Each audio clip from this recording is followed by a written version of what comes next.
Viewer discretion is advised. But will be completely ignored.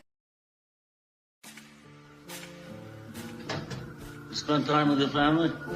Sure I do. Good. Like TV from other dimensions has a somewhat looser feel to it. Yeah, it's got an almost improvisational tone.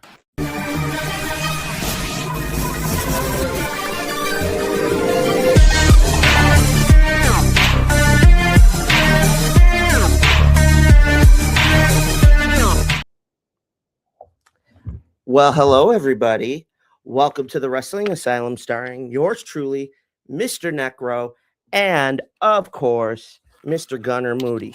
Now, before we get started, you're going to have a slight technical difficulty for about 30 seconds because yours truly needs to fix his microphone. So I do apologize. Don't go anywhere.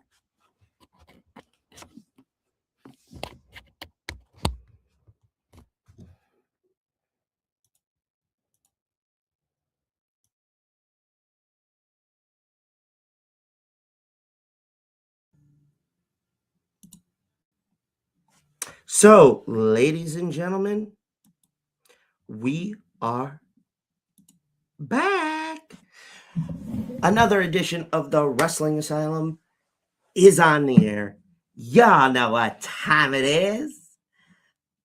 Of course, like, share, subscribe, stay notified. Telegram, baby mama, Google Plus, your sister's ass, the Pony Express, fuck FedEx, what can Brown do for you, and fuck the Postal Service. Don't forget, we are live every Sunday morning, 11 a.m. at the OTTR Network and my good friend Mitch's Hardcore Sports Network. Check us all out. You know what to do. Also, don't forget, check out the link tree. This is where we get all the links for all the socials, all the archives, where to find us, the merch.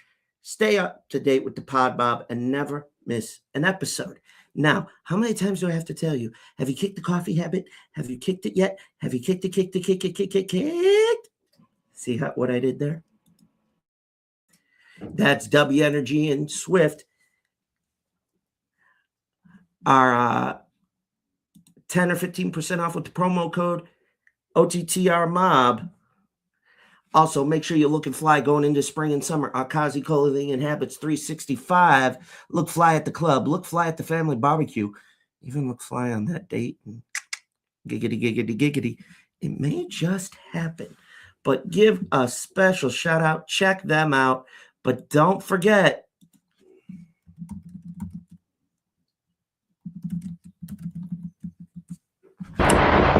so we got merch. Go to bonfire.com/store/off the top ropes network.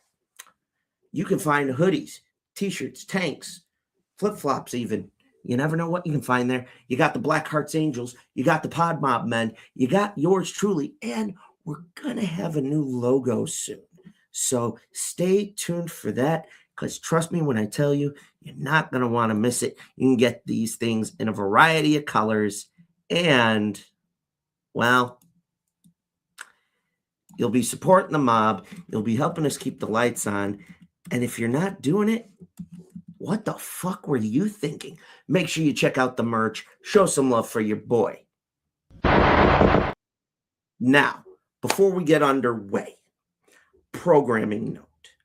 Our summer season finale before we take our summer break will be either May 17th or May 24th, just in time for Double or Nothing.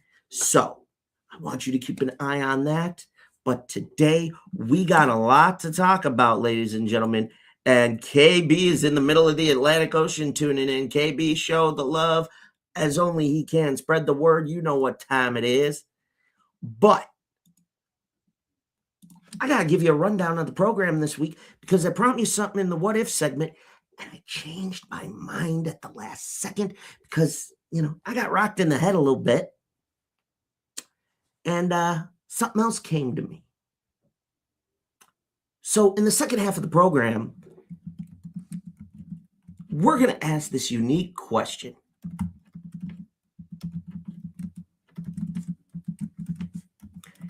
You know,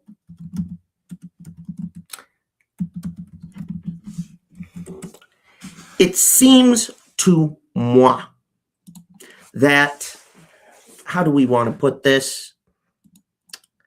Lucha Libre is making a hell of a impact on pro wrestling, both over the years and today. But we're going to go with a question that I think you're going to like. And it goes a little like this.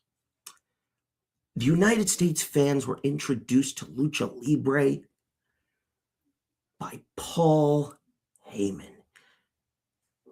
It was the mid-90s. The Attitude Era was beginning to grow.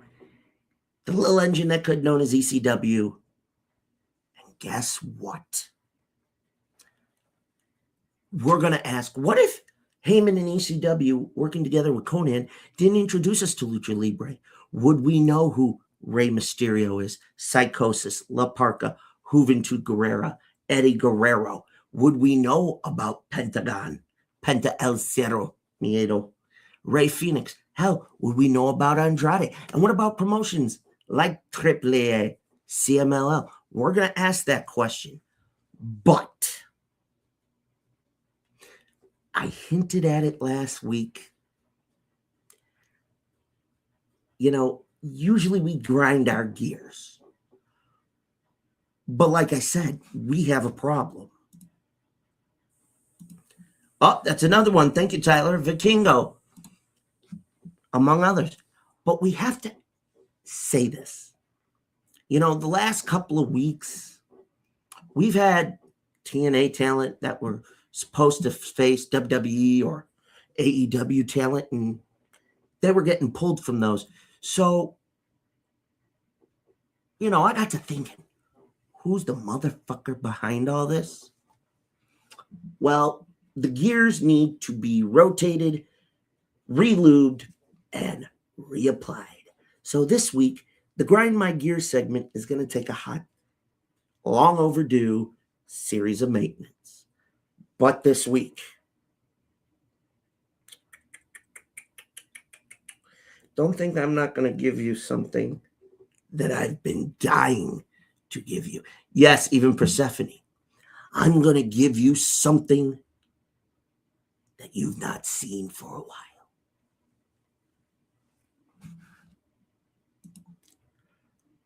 Carlos Silva.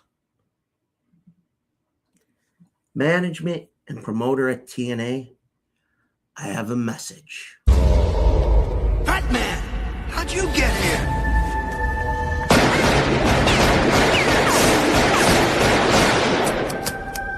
Your angel of death awaits. That's right. You have pissed yours truly off so fucking much. You left me no choice. You forced my hand. I had to walk into the one part of the asylum I have not walked into in quite some time. Carlos Silva, the electric chair, has a shocking gift to give you. So, folks, you're not going to want to miss that, because I might have a double rant in me, but that remains to be seen. That being said, we got to get underway, and we got to talk about Night One last night, WrestleMania. Oh, no, he's probably just blowing his load in Triple H's bitch, but that's beside the point. But we got to get started with Night One and recap WrestleMania. Yeah, as the saying goes, who booked this shit? So, Night One of WrestleMania, we're going to kick things off. We had 6-man tag action. It was Show Speed alongside the tag team champs on Raw, Austin Theory and Logan Paul taking on LA Knight and the Usos.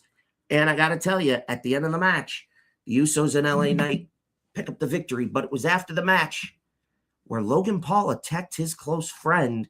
And, well, let's just say you might have wanted to have one or too many martinis. And Mr. I Show Speed, after help from the Usos in LA Knight, kind of gave Logan Paul a taste of his own medicine, a piece of his mind, and the fuck you. And put him through the announce desk. Why is it always got to be the Spanish announce table? That's all I'm saying. Overall, not a bad match. Good start.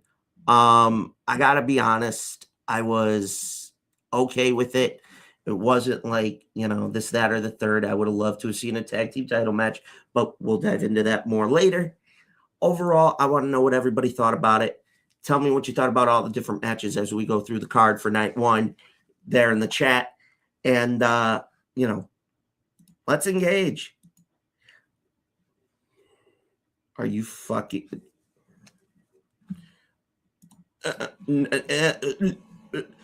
Okay, to the TNA booker before we continue. You ain't shit. Enough said. You ain't shit is correct. Now, that being said, I want to know why, oh why. I get it. I will give Logan Paul his due. He is, oh God, that'd be funny. Exactly. You're fine, KB. Anyway, so overall, not too bad. I cannot complain. Now, this was a match I've been dying to see because you all have no idea how good this man is. And folks, if you remember him from his time at MLW, you'll know how violent this badass can get. And I am talking about the unsanctioned match between Jacob fucking Fatu and one Drew McIntyre. And I gotta say, I was very thrilled about it. And I will be honest, I was happy about it because it gave us a side to Jacob that this fan base has been dying for. He has been here 2 years. Same. Fucking same. I will tell you this. Give Jacob that mic. You all have, if you've never seen him, you have no idea how good he is. How fucking good he is.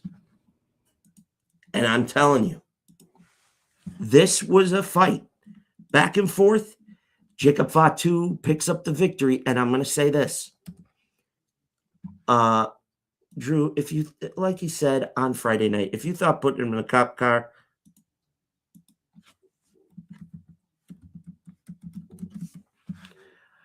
would embarrass him, let me tell you something. He got himself out of a lot of serious shit. Oh, dude, absolutely. And guess what? I'm calling this now. It's not a prediction, a spoiler, whatever. Within less than 2 years, either world champion or WWE champion. We know he was a U.S. champion at one point.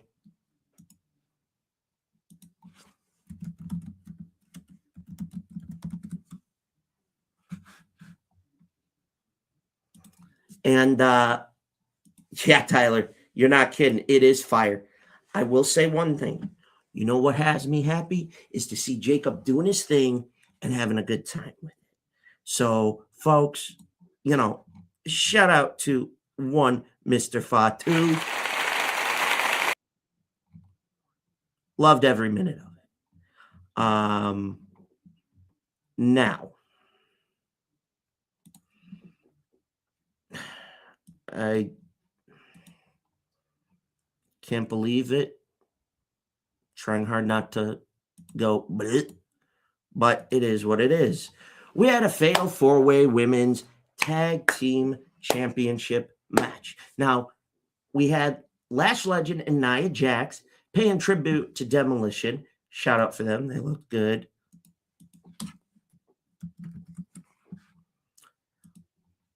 Charlotte and Alexa looking good. Lyra and Bailey. Yeah, but we'll talk about that at another time, Tyler. I'll keep that in mind. But it was when the Bellas showed up.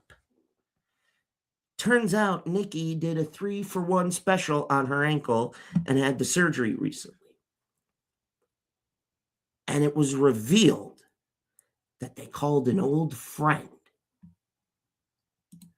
That's right. Paige Saraya had returned. And we got to see her mix it up with Lyra, Lash, Nia, Charlotte, Women's Revolution starters, baby, Bailey, and Alexa. But it would be Paige with the Rampage to pick up the victory, and her and Brie are your new women's tag team champs. To me, this, I'm glad it wasn't the Bellas as a whole, because I'd have been like, bleh, bleh. But I gotta say this. Oh, shucky, ducky, quack, quack. Truth be told, to see Saraya Paige back, shout out, nothing but love, baby. Before we continue, I almost forgot. Shout out to Darby Allin, new AEW World Champion. If you don't like it, change the channel. Bite me. I'll leave it at that. Overall, okay. I didn't anticipate that changing, but look who's coming back, so that's expected. The next match. This one royally pissed me off because it's boring, trash, bullshit. That's right. AJ Lee defending against Becky Lynch for the Women's Intercontinental title. Overall, to me, good fight. Stupid bullshit. Atypical, Becky Lynch regaining the championship. Don't get it. Dumb idea. AJ's entrance was great. I'm pissed Becky won because she didn't need it. Okay, I don't know if AJ's being a part-timer or they're building her as an attraction like they did with Punk for a little bit before she goes hard on it. I don't know, but Becky Lynch is your new Women's Intercontinental Champion. This makes me sick to my stomach. Fuck Becky Lynch. You've gotten to be the new Becky Hogan. And refs, you ain't shit. So, Tyler, thank you for reminding me. To the referees, I almost forgot to tell you. You ain't shit. And I'm sorry, but because Becky won, AJ, nothing but love. Mrs. Punk, this isn't your fault. This is Becky's and the referees, but I got to give it this.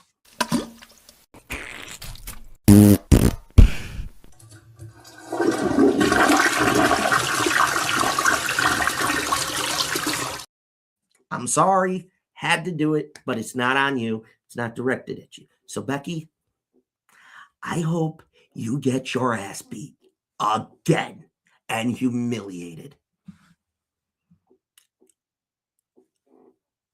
Kayfabe the HJ.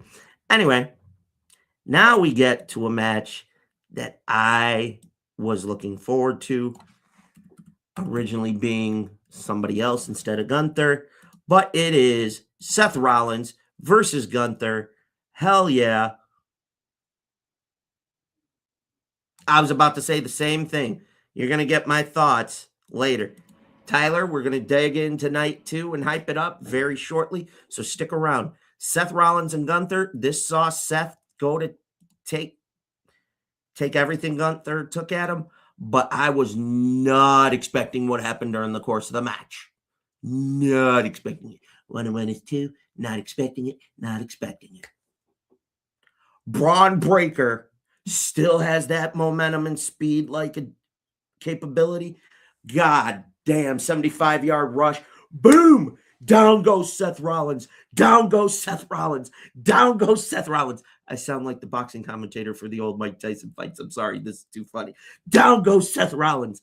And Gunther is eventually able to not just avoid the stomp, but Gunther is able to put Seth Rollins in the sleeper and put him out, and Gunther wins. And overall,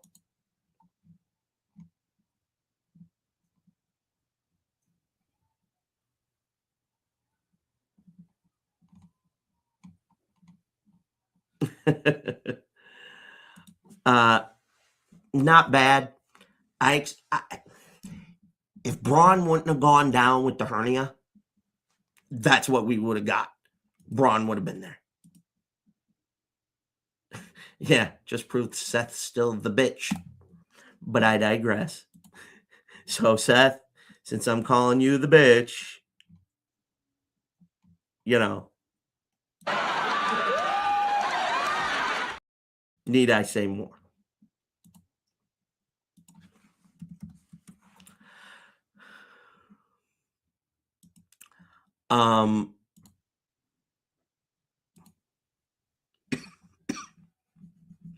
Shut up. Shut up. I'm not going to even talk about that right now. You're going to kill me. But overall, great job by Braun Breaker healing up. Then, before we get to the last two matches of the night, we had another surprise as John Cena, the host of WrestleMania, is giving us the attendance. We hear the long overdue return of Bianca Belair. And she's looking oh so dapper and debonair. But when she got in the ring, she explained to us why she's not been back for a while. She's gonna be a mommy. That's right. Bianca Belair and Montez Ford are gonna be parents because Bianca is pregnant, and she looked glowing and happy, and that roar from the Vegas crowd told you how happy they were. So shout out to Bianca Belair. Congratulations on being a mama. Yep, she's pregnant. It's her first. So congratulations to the mama to be. Mwah. We expect to see you somewhere down the road. If you decide, hey, I've done it all, I want to be a full-time mom, nothing but love, I'm never going to blame you for that. It's a beautiful blessing. I hope it goes well. And you know what? Montez Ford, this is for you. Woo! 44, that's me! Get some cold cuts, get some cold cuts, get some cold cuts. So shout out to him. Ramin. Anyway, now, the last two matches of the fucking night. And once again, bullshit. She didn't fucking need it. Liv Morgan, your entrance, seductive, hot, you know, probably you made a lot of boys who are entering puberty in this generation want to whack one off. I digress. It is La Primera. Stephanie Vakir, the women's world champion against Liv Morgan. This was a back and forth. But outside interference and all this other bullshit, and Liv Morgan wins. New women's champ. Bullshit. Bullshit. Exactly. Bullshit. Bullshit. She didn't need it. That was trash. That was horrible. Give me a fucking break. They are trash! Horrible! That was bullshit. I loved your entrance coming to the ring. I'll tell you one more time. You probably made a lot of young men in this era made their balls drop and probably, you know, stroke one out for you. So I'm like, what do you say fuck me for? it's what we do here. We have no filter. Anyway, overall, meh. I got to give it to La Primera. We got the Devil's Kiss. The only thing missing was Booker on commentary going, ah, ah, ah, ah. But we got it from the fans. So I guess it kind of evened out. Now, excuse me. Thank you for what happened. Yeah. It was main event time. That's right. Cody Rhodes defending the WWE Championship against his old mentor, the Viper Randy Orton, and the bane of pro wrestling, the anal butt plug that has pissed us off, the one and only Pat McAfee had to say. Now, before the match started, McAfee attacked Cody, and, Randy got in on it too. Both guys had great entrances before we continued, so shout out to that. Overall, Pat McAfee getting hit with the crossroads, and then I loved this. Jelly Roll getting involved, and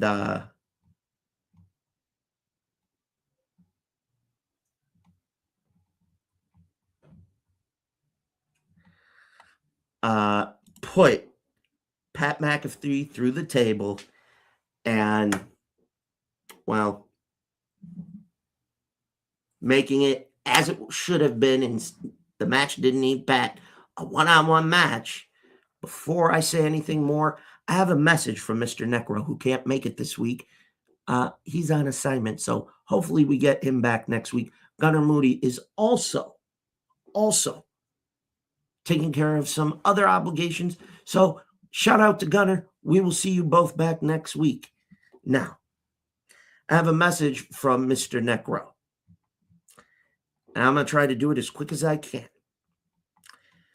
Nekro has stated that after having to sit through this to see Post Malone and now these matches, I can confidently say that anyone that wants to see Jelly Roll wrestle is a Jelly Roll fan in general. And Jelly Roll fans are the kind of people that know exactly how much copper wiring is worth. They're the kind of people that know exactly how to take out a Cadillac converter in 4 minutes flat and not a cold spoon in the house. That is a direct message from Mr. Nekro himself. I swear to God, Nick. Get him. Shout out to you. Yeah, he actually is in concussion protocol as a precaution. So, yeah, but once we got Pat McAfee out of it and made it one-on-one, it was everything I expected. The student eventually became the master. Both men ended up bleeding. Pat McAfee tried to come out a second time and play guest referee, ate an RKO for not counting fast enough. Cody was able to hit the low blow, pick up the W. And, of course, after the match, belt shot from Randy. And, of course, field goal kick. And Randy punted Cody. And as we saw, eyes swollen shut, ice pack. And as we learned, he is in concussion protocol. And for his second day meet and greet, he had to pull out of it due to the being in concussion protocol. Fans are being compensated back, refunds, whatever. So even if you don't like that Cody won, fuck you. Don't give a shit. Cody retained. Vola, bellissima, bafangulu if you don't like it. Stafuccia tamingya, kiss my ass. And if you're Italian and you know what that means, shut your mouth, mind your business, do not translate, or else. Anyway, I think that is true. KB makes a valid point. I do believe we'll get Cody versus Randy at Backlash. That remains to be seen. Like I said, they'll run it back. Keep McAfee out of it. Jelly Roll can stay out of it at this point. We already took care of that problem. But there's... Oh, yeah.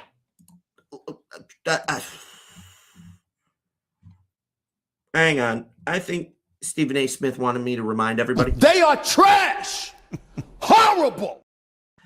I think there's a... Because here's the thing. We don't know why Nick Aldis was smiling when McAfee signed the contract. That's number one. number 2. There's one particular match we still need. And it is one that is a rubber match. And I think Cody being champion should be the way to do it. Hear me out before everybody gets pissy. Unleash the national treasure, Nick Aldis. Now, for those of you who think he's injured, let me put you up to snuff. Far from it. He is medically clear. He's never been injured. Triple H saw him in a different role for now to give him time to relax, carrying the NWA title for as long as he did between his first reign, losing it to Cody at All In, regaining it at NWA 70. Jesus Christ, I can't believe I remember all this shit. Take a memo to me, write it down, made myself after the meeting. Okay, good. Anyway, I think that should happen at some point in the not too distant future. Now, as it pertains to Cody going with the low blow, that was a sliver of what can happen if they do what I think they're going to do. And what do I mean? 2 things. Excuse me, it's never enough coffee in the morning. That's why W Swift Energy gets rid of the coffee habit, gives you all that energy for the day. I got to order more soon. Anyway, 2 things I want to say pertaining to Cody after the low blow moment. If they turn Cody, you know who it is he's going to turn and align with. It's right there in your face. Look, because I guarantee you, this card, Night 1, basically was the middle finger from Creative telling TKO, fuck you, shut the fuck up, stay the fuck out of Creative. Please don't kill the messenger. Tell me I'm wrong. Don't worry, I'll wait. We'll light a cigarette, a doobie, whatever. Don't worry, I'll wait. Tell me I'm wrong. That's the first thing.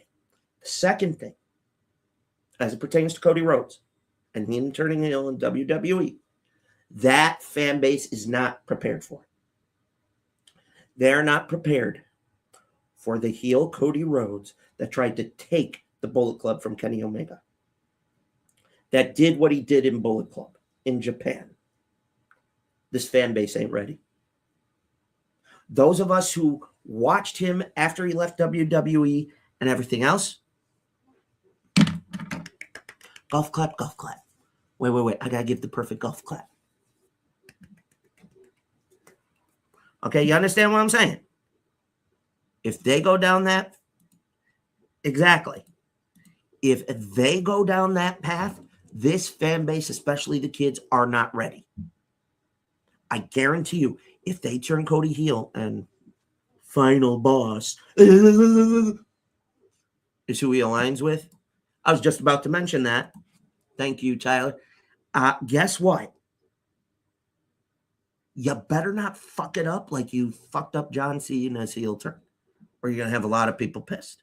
Because that's going to be, what the fuck was this bullshit? That's crazy. Okay.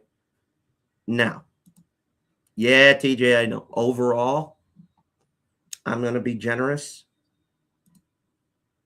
Okay. I'm giving Night 1 a C. C minus. Because a lot of this shit fucking had TKO written all over it. So I want to hear what your grades are. But now, later tonight, Night 2 from Las Vegas at Allegiant Stadium, WrestleMania Night 2. I'm going to give you the card, and then we're going to go over who I think should win. Now, that being said, folks, I'm telling you tonight, this one's going to be the moneymaker, and I got this 6 cents. It's going to be good. So, Night 2, first hour is going to kick it off on ESPN here in the United States. So that means it could be on ESPN Plus. Shit, we could end up seeing it on ESPN on cable. You never fucking know. But it will be the Beast, Brock Lesnar, against Obafemi. And I'm going to tell you now, Obafemi better go over. He has the momentum. He has the power. Oh, shit. That would be so good. Nope. We'll get to that in a minute, Butterface. We'll get to that in a minute. But let me tell y'all something. It has to be Obafemi. He's got the momentum. He's got fans doing the strut. He's had Brock's number for weeks. And after the promo he cut on Paul Heyman, there is, I guarantee to you, a rocket ship up his ass. Tyler, I'm so tired of man.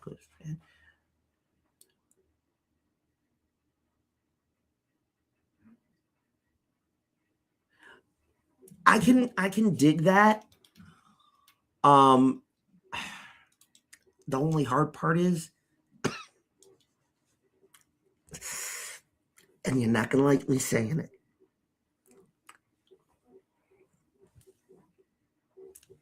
I'm not wrong. See? I'm gonna leave it at that. So that's all I gotta say. Now,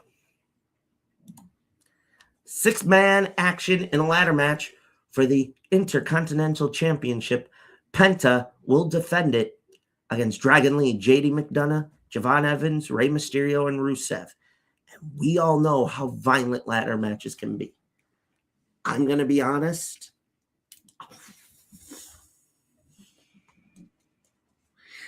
This is so uncomfortable. I want to say Penta retains. That's my pick. But in a ladder match, anything can happen. Penta could end up hurt, and they have to pivot. We all know how brutal Rusev is in terms of competition. We know how good Rey Mysterio is. We've skimmed the surface with Javon Evans. We know how good he is. We know how good Dragon Lee is in a ladder match. We know JD McDonough. Ya think? No kidding. And I don't say that sarcastically either. This is going to be a tough one. I'm going with Penta. I want to hear your predictions for night 2 in the chat as well. This one's going to be brutal. Then, Whoop That Trick Williams gets his shot against Sami Zayn for the United States Championship. I would have liked to have seen it to be Carmelo Hayes and Trick Williams because we brought everything full circle from NXT. But is what it is. We'll see what happens. I'm going with you. I think this is Trick's moment. I truly believe that. I truly believe this is Trick's moment. It has to be. Then, with 3 cards matches left, I know everybody gonna want to see this woman get her ass whipped. WWE Women's Championship. That's right. Mommy, Rhea Ripley, will challenge Jade Cargill for the WWE Women's Championship. Let me explain something to you. Mommy is long overdue to recapture some gold. Jade Cargill, your title run, if I could sum it up in one word, You ain't shit. You have done nothing. Nothing. And I mean that. It has to be Oba. Because before we continue, I'm going to say this. I bet you by SummerSlam, Brock calls it. Because then the 2002 OVW class, Shelton Benjamin and Randy Orton are all that remain.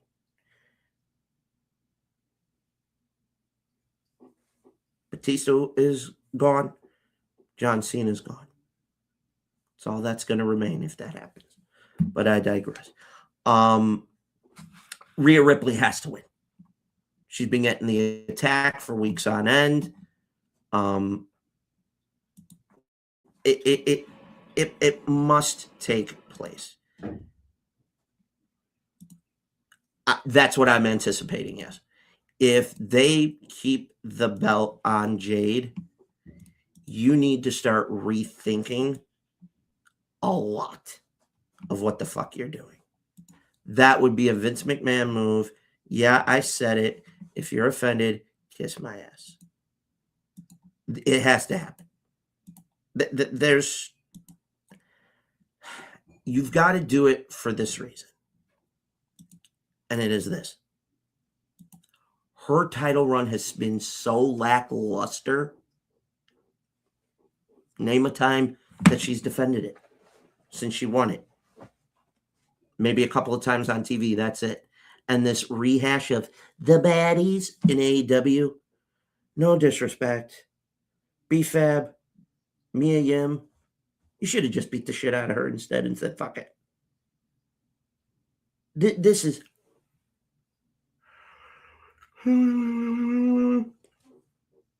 This is Rhea's match. And then I've had one that I am dying to see happen. Dominic Mysterio. You and Judgment Day kicked out a founding member. Well, more than one, but you kicked out a founding member in Finn Balor. And well, he admitted he created this mistake, and now it's time to fix it. But to do it, he's got to go to a place he hasn't gone to in what? 4 years? Not since that shit show rope break with OTC, which we'll get to in a minute. Finn has summoned the demon. And Dominic Mysterio, you up against something you ain't never expected to face. You about to get that ass beat. Demon Finn with the W. And Tyler says, I have a question. Do you think WWE... I'll be honest with you. She was built up better in AEW because of the way they were doing it. She was defending it every couple of weeks, like every other week, 2 weeks, whatever. She finally loses it against Chris Statlander at Double or Nothing, comes back, regains it, drops it again to come here. They've just shit the bed since. Her title run since becoming champion, she shit the bed. It's ridiculous. I think it was better in AEW. She did a good job. They built her up to be a female Goldberg with the title. And I got to be honest. This has been, again, lazy fucking booking by Triple H. I don't get it. Tony Khan saw the potential and said, okay, this is how I think he booked. All right, we're going to get back to Dom and Finn in a minute, but Tyler, you asked, so I try to engage. All right.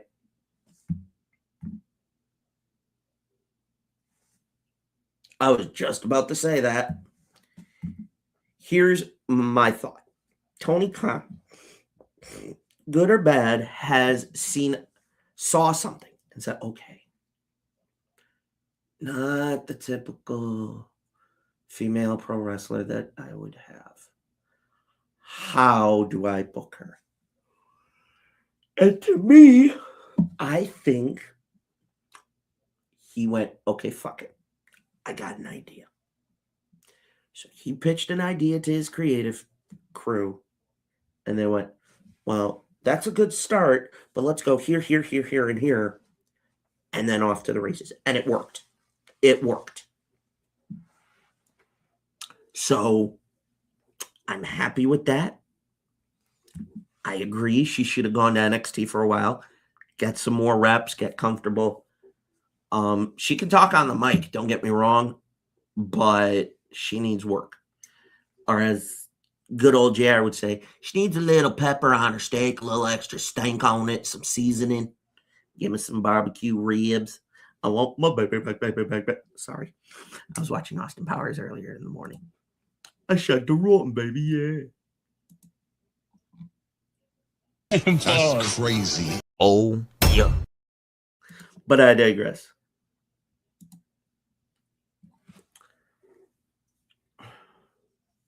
No, she's a heel. She's been a heel in NXT for a while. I've been impressed. When she did what she did in AEW with Toni Storm, I was happy about it. She had a great women's title run. She had a great way to close out her time to come here to WWE. I think that was special. She and Toni tore it up in a bloodbath. Toni winning, and then the end and whatever. But I'm gonna tell you right now. Ever since Mariah May, aka Blake Monroe, came to NXT, she's done a great job as a heel. She can do it on the mic. This is her getting some extra reps. This is what they should have done when they got their hands on Jade Cargill. So, no disrespect to Jade. Great athlete, great look. You're not pushing up enough to say to the creative team, I want to defend more. What the fuck is the problem?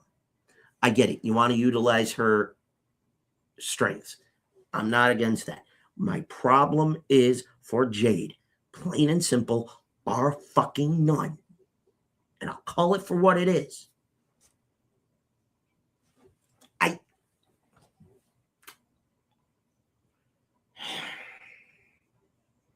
It isn't just lazy booking. It's you didn't put her in NXT. Tyler's right about that. You did not. You know what you could have done? Stephen A. Smith interviewed this man the other day. Good idea. Have her sit under the learning tree of one Paul Heyman. I'm just saying. Wouldn't have hurt. But I digress. She could have learned a lot from Shawn Michaels too. I guarantee you with Blake Monroe, she's doing great things. And I expect this coming week on Raw or SmackDown, we're going to get JC Jane on the main roster, which she is long overdue. Shout out to her. But back to the demon, Finn Balor and Dirty Dom Mysterio. Dom, you are the dude wipe after your wipe. I'll give Pat McAfee credit for that one because that was fucking funny. You are a dude wipe after your wipe. But more importantly, you're the shit stain that just won't go away in the wash. So, Demon Finn for the W. Oh, and one last thing. Dominic Mysterio, you deserve this.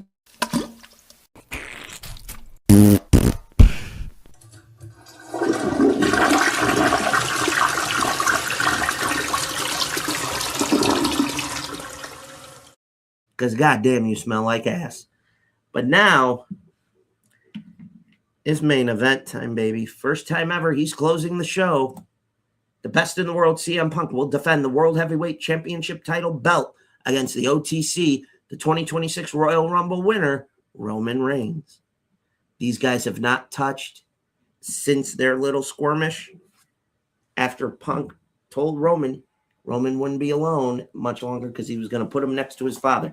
And we saw him in his promo the other day tell Roman to his face that he apologized for invoking his father's name. Truly apologized.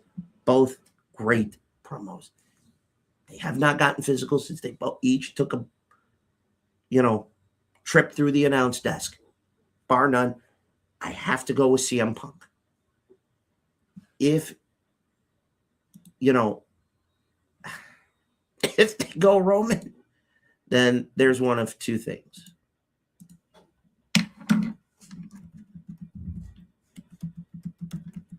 One, something is wrong with Punk's health and they need to pivot, meaning he could be sick, he could be injured, anything is possible.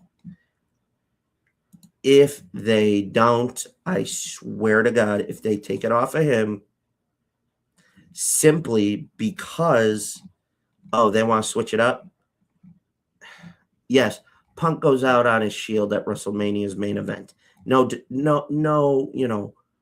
qualms about it. I ain't mad at it. I think it'd be fine, but it has to be Punk. And the reason I say it needs to be Punk is one reason. You now have the fans cheering for him like they always have. He's on a wave. It has to happen.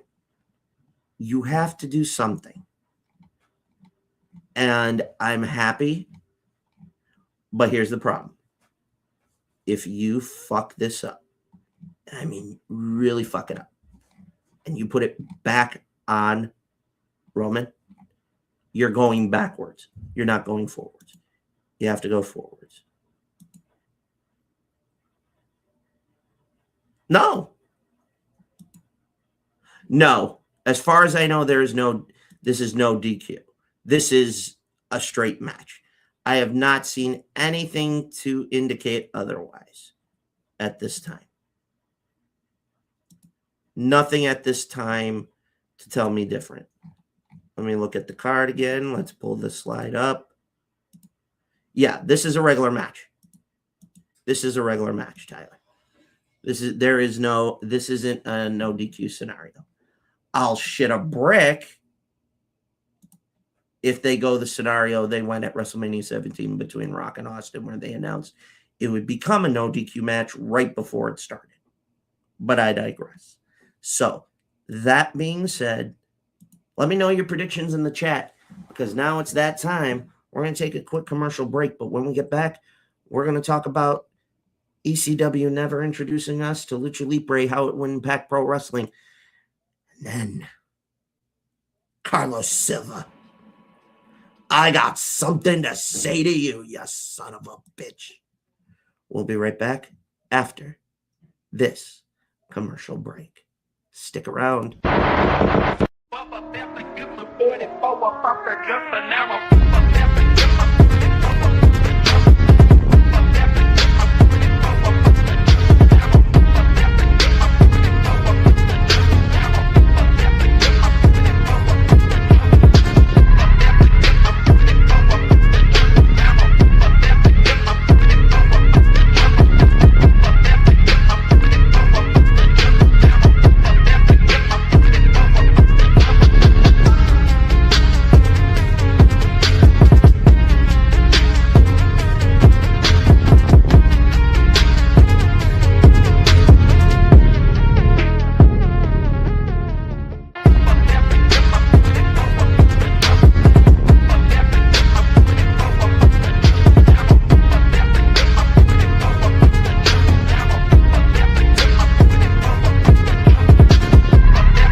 And you're listening to Off the Top Rope Podcast. And if you're not, dead. Hey, it's Chris Jericho here with the Blackheart Angels.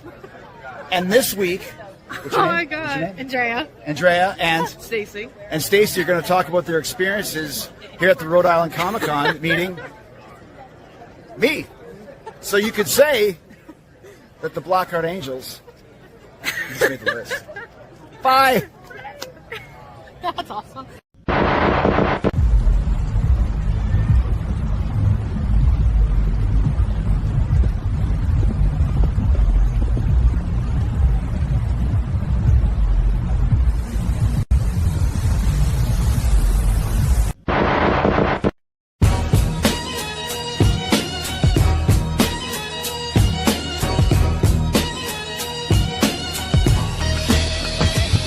Step in the storm, feel the ground shake. Wednesday night vortex, no escape. Lights flash, bodies clash, high stakes. We don't play games, we raise quakes. Yo, it's midweek madness, chaos in the zone. Fist swing heavy like a cyclone. Crowd on fire, bass hits your dome. Every strike written in blood and stone. Steel ropes rattle when the titans collide. Legends in the making, can't run, can't hide. Vortex spins wild, pulling all inside. On this canvas, only the strong survive. Step in the storm, feel the ground shake. Wednesday night vortex, no escape. Lights flash, bodies clash, high stakes. We don't play games, we raise quakes. From the alleys to the main stage, warriors bred.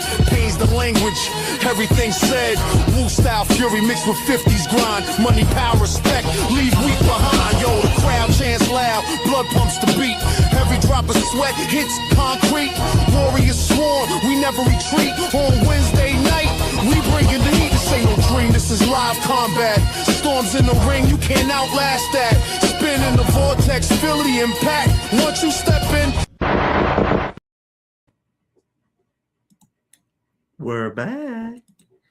I'm glad everybody got their libations because it's now time to dive into something I love to talk about. And that is, what if?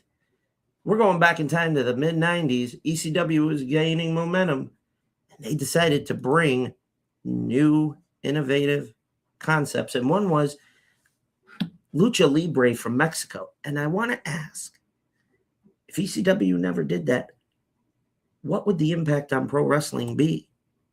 So let's go down a little bit of memory lane and introduce that to some of you that may or may not know. ECW was the little engine that could that helped revolutionize pro wrestling in the 90s. One of those elements was, in fact, facilitated between Paul Heyman and this good-looking dude back then, as the ladies would say, Conan, a.k.a. Keeping It 100. Shout out to Conan for that. We love you, brother, here. But he helped bring in the lucha libre style to ECW and expose it to the U.S. fan base. The likes of Psychosis, La Parca, Juventud Guerrera, Rey Mysterio. All those guys, including helping facilitate real style moves like Eddie Guerrero. We got Hoovy, Psychosis, Super Crazy. I could go on and on. But if it wasn't for that, we would not know about promotions like AAA, CMLL, hell, no Lucha Underground, no Sammy Guevara, no Rey Fenix, no Pentagon Dark or Pentagon Jr. Penta. Shit. Would we know about Andrade El Idolo, a.k.a. Andrade? There are so many gifted, talented luchadors that have walked through the halls of AEW, WWE, TNA, and so many other places. If ECW, I want to know from the chat, if ECW does not introduce us to Lucha Libre, what happens? Let me ask you that serious question. Would you know about Mr. Iguana? Would you know about one Alberto El Patron? Alberto, I get in trouble all the fucking time. I mean, seriously, ask yourselves that question. If Paul Heyman and Conan do not collaborate and introduce us in the 90s to Lucha Libre, would we ever end up getting what we got with Lucha Underground, which introduced us to the likes of, I don't know, Killer Cross, Ricochet, the guy Killshot, a.k.a. Whose house? It definitely needs to be asked. And that's the big one. WCW would not have had the idea to come up with the cruiserweight division to keep the momentum of the Monday Night War in their favor. KB is correct. He read my mind. So there's a lot of different elements to this that I think without doing it, we would not have a Hall of Famer in Rey Mysterio. You wouldn't have had the Lucha Brothers. Shit. I'll put it to you like this. Hell, Aerostar, Mil Muertes. I could fucking go on. Matanza Cueto, a.k.a. Jeff Cobb. You would not have all this stuff. Shit. You would have never seen in one of the greatest LU matches I'd ever seen. Reclusa, a.k.a. Chelsea Green, against Pentagon Dark in a man versus woman or intergender match. And I'll tell y'all right now, we wouldn't have got it. We'd have got screwed. So, Paul Heyman, I give you your flowers, kind sir, because without your genius,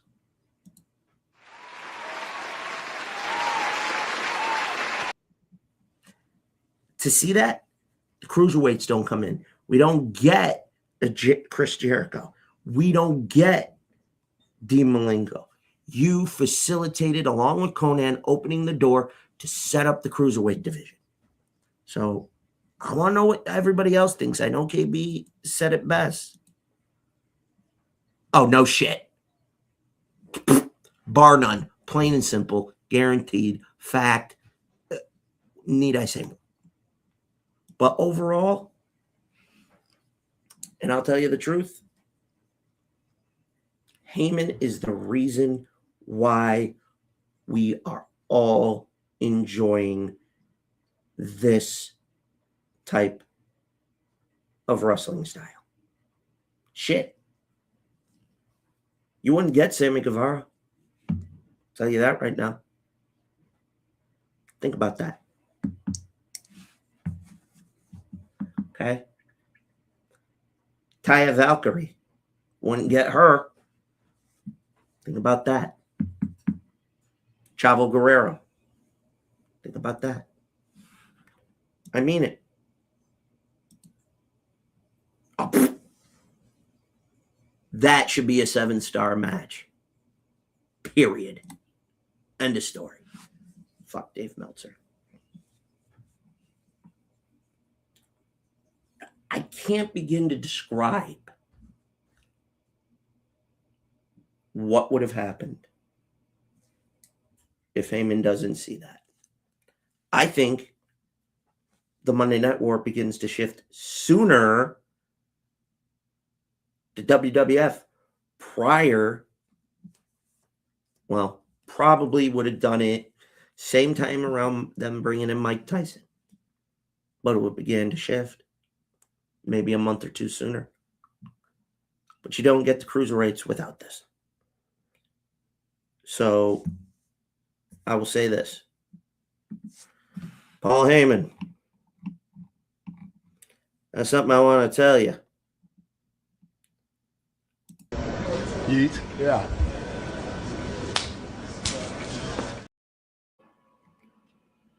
Okay? Woo! 44, that's me! Get some cold cuts, get some cold cuts, get some cold cuts. Woo! I can't explain that any better. So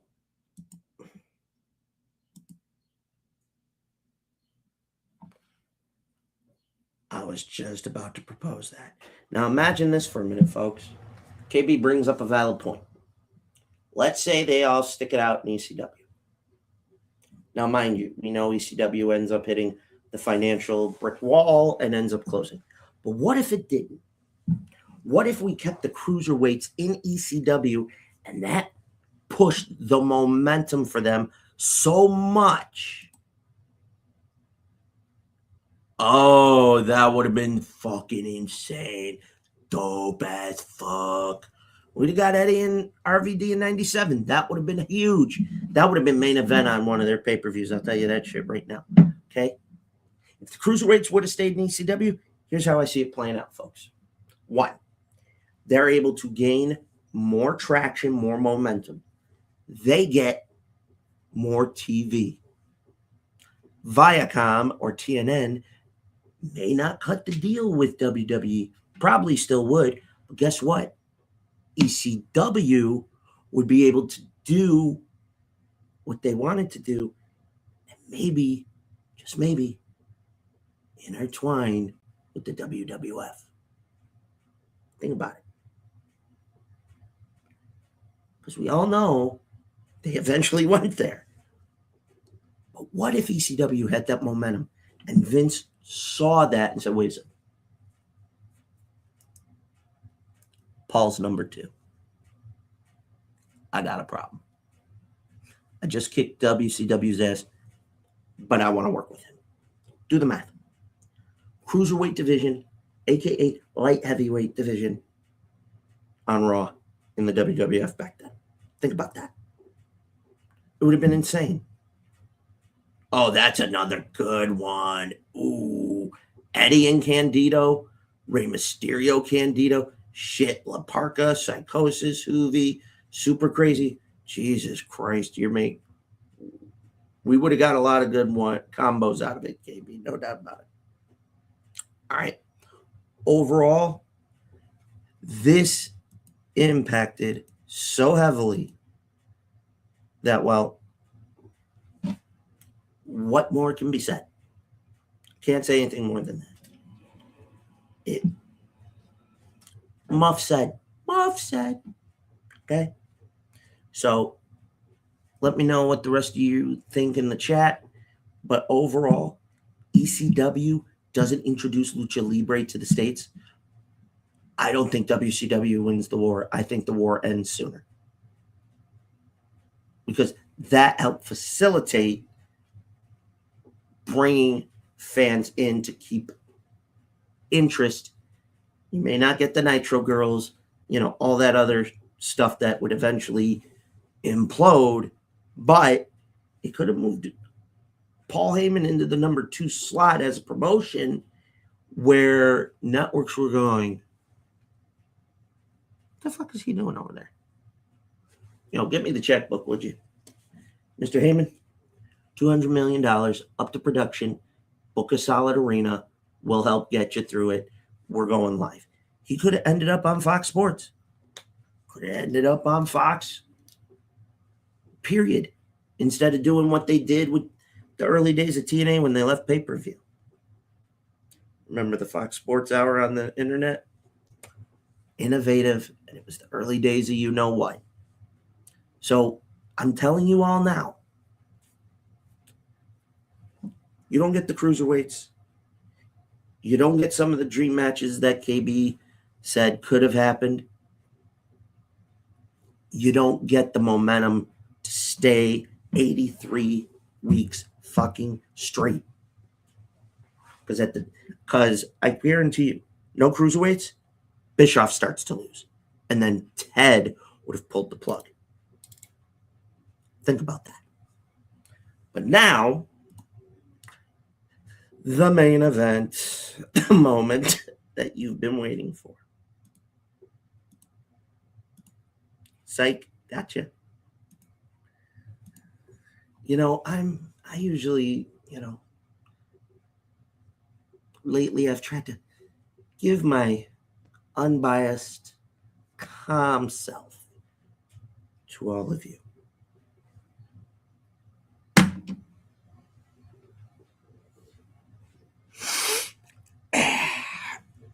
I may have one or two mini rants in me today, so if you wouldn't mind, share this with people because this one won't get ugly. Like I said at the top of the program, Grind My Gears needed some routine maintenance, lube, the rep sheet. It'll be back to your normally scheduled Asylum program starting next week. But Carlos Silva.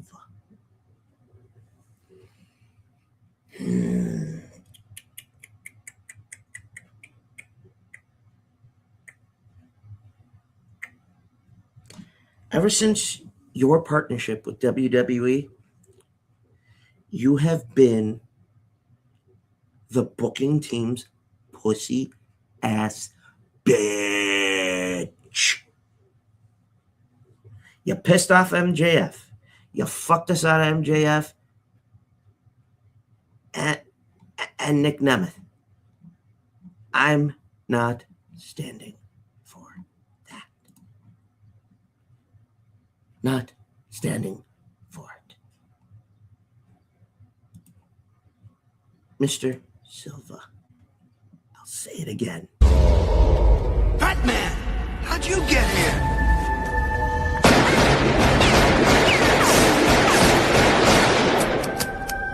Your angel of death awaits. You ain't the Bat. Who are you?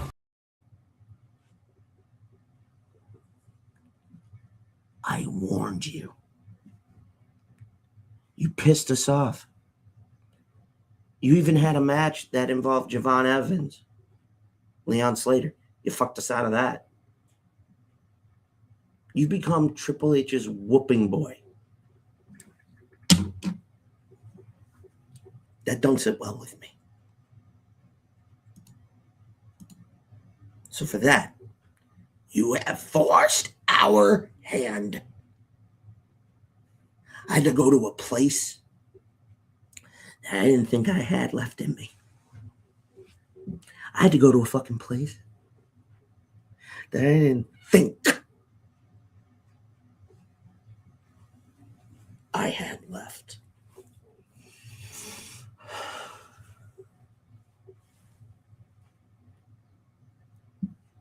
You left me no choice.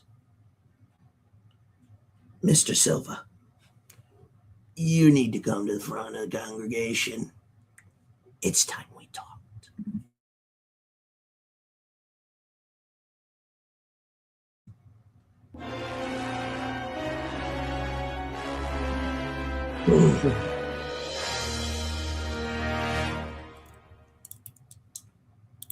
Oh, Carlos. Where do I begin with you? You came out of obscurity and now run TNA Wrestling. You basically fucked Juan Scott D'Amore so far up the ass with no lube with a 7-sided dildo that you basically forced him to resurrect Maple Leaf Pro, which I'm happy about. Now, here you look like a nerd who couldn't get laid in high school and was part of the camera crew. Dude, get some muscle on you. You look like you're a pussy. Show your teeth more often unless you're wearing dentures, in which case, gum job. Blah, blah, blah, blah, blah, blah. All right. I can't begin to describe how much your voice annoys the flying fuck out of me. People say, I got one. Bitch, you take the cake. I mean, look at you here. Trick Williams beats Joe Hendry to become TNA World Champion. You got your head hung down like a pussy-ass bitch. What happened? Did your balls drop off? Then you'll look happy again when Mike Santana finally gets his hands on the TNA Championship. Not once, but twice. Shout out to the TNA World Champion. Met him. Cool-ass dude. Then you fuck us out of this one. This would have been intense. The promo that Max cut on Busted Open, he shouldn't have had to cut. That was a bullshit move. And then Ricochet and Leon Slater, you fuck us out of that. Are you kidding me? You pull Leon Slater out. Kind of like what your dad should have done when he was fucking your mom and you were born. Shit. You have become TKO's pussy bitch. Now, you don't hear me in the Joker voice because right now, I don't have the makeup for it. Because that's when the transformation begins, kiddos. Uh-oh. 1 second. Hi, kiddies. It's me, Eric the Joker. So, I see Mr. Silva pissed Eric off. You stupid bastard. Jeff Jarrett, when he founded the company, had the brains not to fuck that shit up. You are the male Dixie Carter. Get him. Except not the MILF-looking Dixie Carter before she became a character on TV. You have screwed in 1 week 2 great dream scenarios.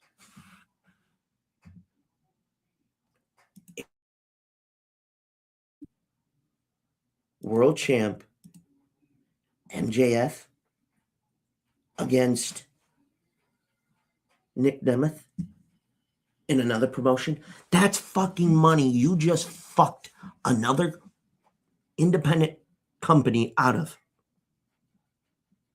Now, if you found out, oh shit, I double booked Nick for something, that's different. You could have rescheduled, but you ain't got no balls. You look like your mama should have swallowed or your dad should have had a stronger pull-out game. Get him. You look like somebody who, quite frankly, is a mutant male version of, like I said, Dixie Carter, except without the nice MILF-looking tits. Okay? You want to know what else, Carlos? And now my voice is back. Carlos, you spit in the fan's face. $5 tells me you're the cocksucker who didn't want to change the name back to TNA Wrestling and get new TNA titles. You're the cocksucker that pushed Scott D'Amore out. Why do you wear that hat? What are you afraid of? That big bald dome of yours looking, all you gotta do, curve line straight down the middle. And you can officially say he's an actual real life dickhead because he does have a dick for a head. Are you offended? Fuck you. Don't care. Like, dude, you have become TKO and Triple H's pussy. Pussy. Like, dude, even I would have stood my ground and said, no, fuck you, I made a promise. It shows you got no balls. You got no manhood. If it would have been here in Buffalo and you did that, trust me,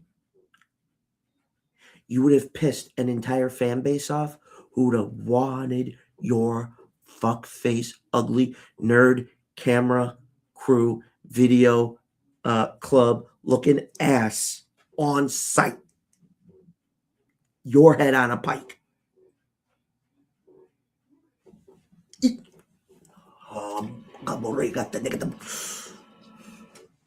Carlos, all you got to do is effectively communicate why you pulled out. All you got to do. But no, that would require a brain, which apparently you don't really have. That's why you have, ECW legend Tommy Dreamer, because he has the brain. You got your head up your taint. You had Scott D'Amore, and you fucked that up. You got the AMC deal, because guess what? Scott had enough momentum to realize, okay, bring back the TNA brand. We keep hearing it. Create new belts. Give it a whole fresh look. Look where you were at. AMC. Christ, I can't believe I'm fucking saying this. You're on cable. Do you want TNA to fall back to the dark days? Because that's what the fuck you're going to do. You're going to piss me off. Because I am a TNA fan. Have been from day one. Day one. Day one. TNA fan.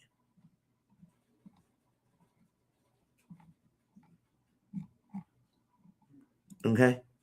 Big TNA fan.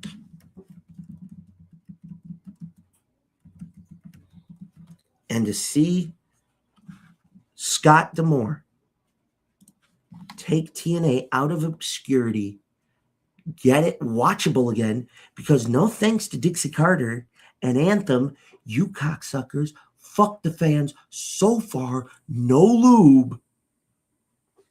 If you would have faded off the face of the planet, it would have been like, a pimple on our butt cheek that got popped. You just look like the hair in the pore that needs to get plucked while we're popping it. I mean, Carlos, do you really think for a fucking... Oh, my God.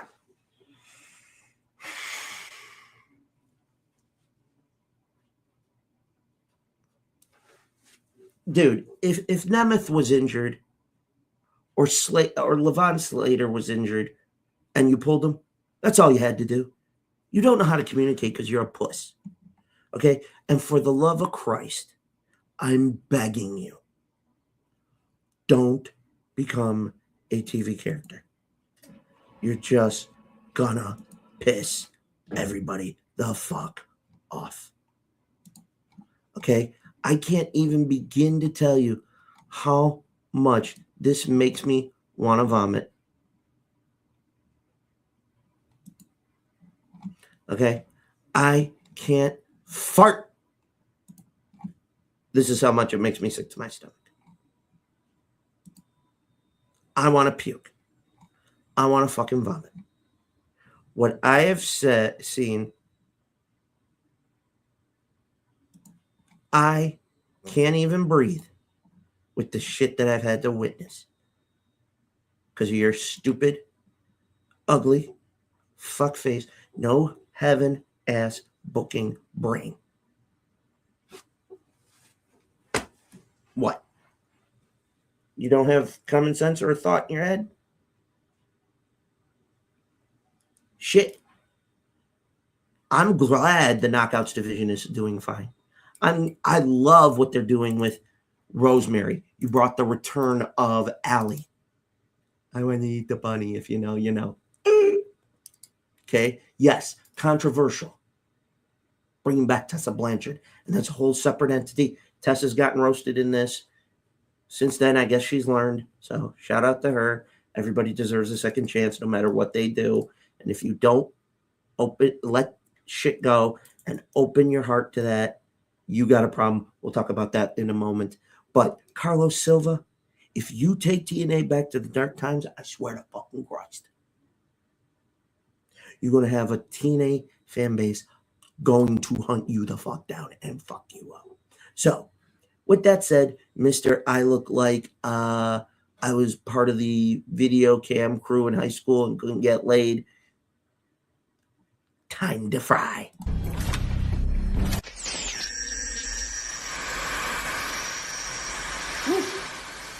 Oh, I got a live one here.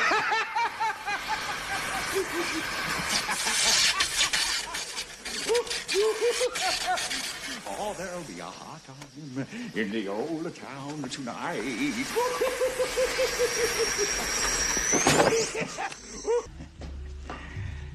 I'm glad you did.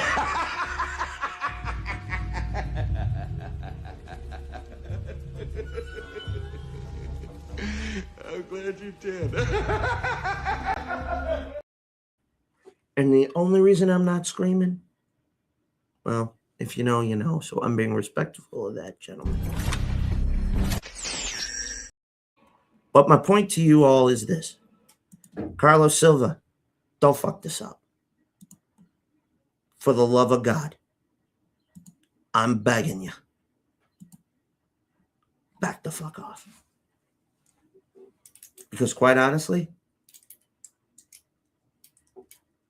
all you're going to do is screw up a TV deal.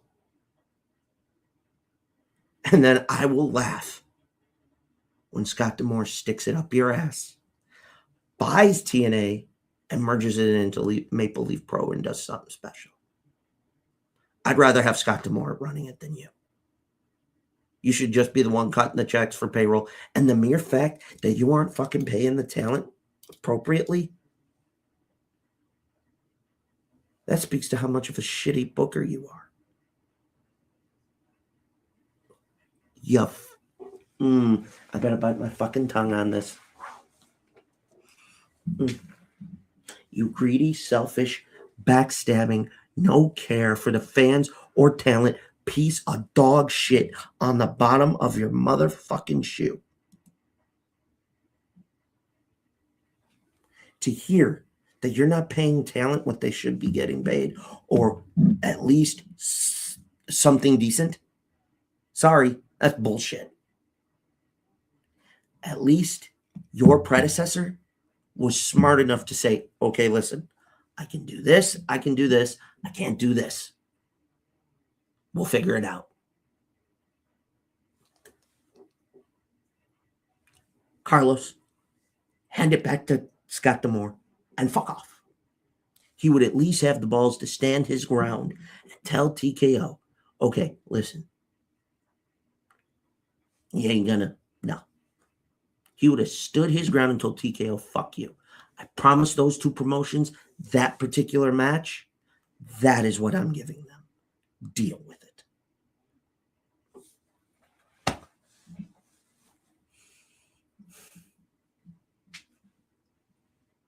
I promise next season, you're going to get Mr. J from time to time.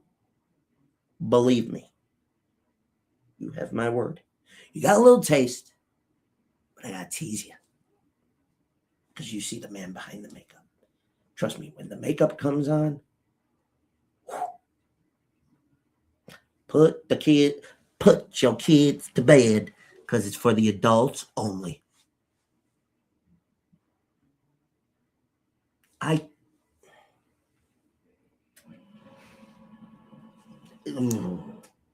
This makes me want to movie How High.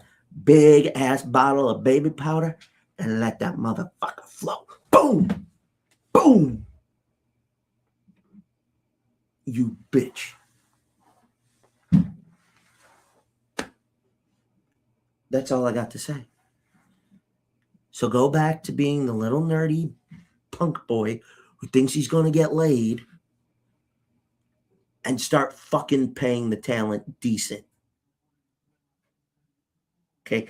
Anthem can fucking afford it. AMC can fucking afford it. Quit being a selfish, greedy son of a bitch. You cocksucking motherfucker. Well, folks, that is that for this week. Tonight, night 2 of WrestleMania, the Monday night, it will be Obafemi, Brock Lesnar. It will be Jade Cargill, Rhea Ripley, Women's Championship. Sami Zayn, Trick Williams, U.S. title on the line. The Demon King returns, and he's going to make Dominic Mysterio his bitch. And the main event will be none other than the World Heavyweight Championship. The best in the world, CM Punk defends against the 2026 Royal Rumble winner, Roman Reigns. Before we get out of here, I'm going to give a sneak peek to next week. A moment in pro wrestling.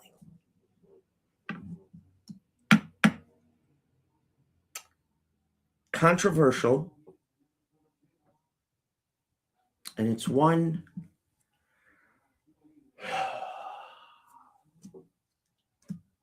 this is so uncomfortable. I got it. A moment in pro wrestling history.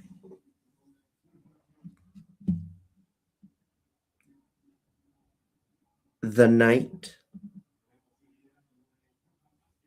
Undertaker crucified the Texas Rattlesnake. It left an image and an impact, all right, and it was very controversial. It got a lot of people talking, and then some. We're going to dive into it and get Gunner and Nekro's take on it. They'll be back next week. Nick had some other things he had to take care of. Gunner had some issues he had to tend to. But we will see them all next week, I promise. I love you all. Thank you for tuning in. I hope you enjoyed it. I hope you watch Night 2 tonight. Don't forget, like, share, subscribe, stay notified, never miss an episode. If you missed the girls yesterday for Black Hearts Angels, make bloody sure you go see the replay. And if you missed the Pod Mob Men Friday night, make sure you tune in for that because they bring the fire. Shout out to Uncle Fats. Get well soon, brother. Shout out to the boss himself, Blackheart. I hope you're doing okay. Nothing but love, brother. I wouldn't be here without you. You know that. Shout out to all of you tuning in every single week. Don't forget to check out our friends at the Hardcore Sports Network, led by Mitch. Shout out to him as well. The partnership, love, nothing but love, baby. We love you. Okay? So with that being said, wait a second. I almost forgot. Where was I?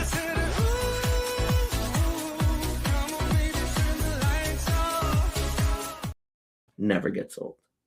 But for myself, for Mr. Nekro, Gunnar Moody, the entire Pod Mob, all of Hardcore Sports, playoff hockey is here. Tune in tonight. In between matches, the Sabres and the Bruins at 7:30. I got a funny feeling a lot of you are going to be tuning into WrestleMania.